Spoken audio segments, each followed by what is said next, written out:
നല്ല ചൂടുള്ള പൊന്നിയരി ചോറിൻ്റെ കൂടെ നല്ല ചൂടുള്ള തക്കാളി രസം കൂട്ടി കഴിച്ചിട്ടുണ്ടോ? നല്ല ടേസ്റ്റാണ് കേട്ടോ. അപ്പോൾ അത്തരത്തിൽ നമുക്ക് ഉണ്ടാക്കി നോക്കിയാലോ. അപ്പോൾ അതിനായിട്ട് വേണ്ടത് മല്ലിയാണ് കേട്ടോ. അതിലോട്ട് നല്ല ജീരകം, കുറച്ച് മുളക് പൊടി, മഞ്ഞൾപ്പൊടി, ആവശ്യത്തിനുള്ള കുരുമുളക് പൊടി എരിവിനായിട്ട് കേട്ടോ. അപ്പോൾ അതെല്ലാം കൂടിയിട്ട് നന്നായിട്ട് ഒന്നുകൂടി ക്രഷാക്കി എടുക്കണ്ടേ.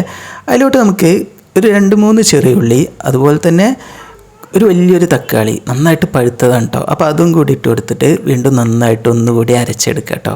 അപ്പോൾ ഇത് അരച്ച് വെച്ച് കഴിഞ്ഞതിന് ശേഷം നമുക്ക് അതിലൊരു ചട്ടി ചൂടാക്കി എടുക്കുക. അതിലോട്ട് കുറച്ച് വെളിച്ചെണ്ണ ഒഴിച്ച് കൊടുത്ത് കടുകിട്ട് പൊട്ടി വരുന്ന സമയത്ത് മുഴുവനായിട്ട് പൊട്ടിക്കഴിഞ്ഞാൽ നമുക്ക് അതിലോട്ട് നമ്മൾ അരച്ച് വെച്ചിട്ടുള്ള മിക്സ് കൂടി ചേർത്തിട്ട് നന്നായിട്ട് വഴറ്റിയെടുക്കണം കേട്ടോ. അതിൽ ആ പച്ചമണം പോയി കിട്ടുന്നത് വരെ വഴറ്റിയെടുക്കുക.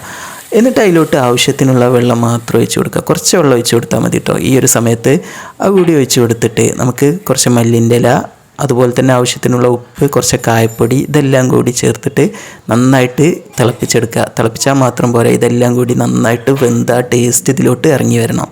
അപ്പോൾ ആ ഒരു സമയത്ത് നമുക്ക് അതിലോട്ട് നല്ല തിളച്ച വെള്ളം കൂടി കുറച്ചും കൂടി ഒഴിച്ച് ലൂസാക്കി കൊടുക്കുക. രസം തയ്യാറായി.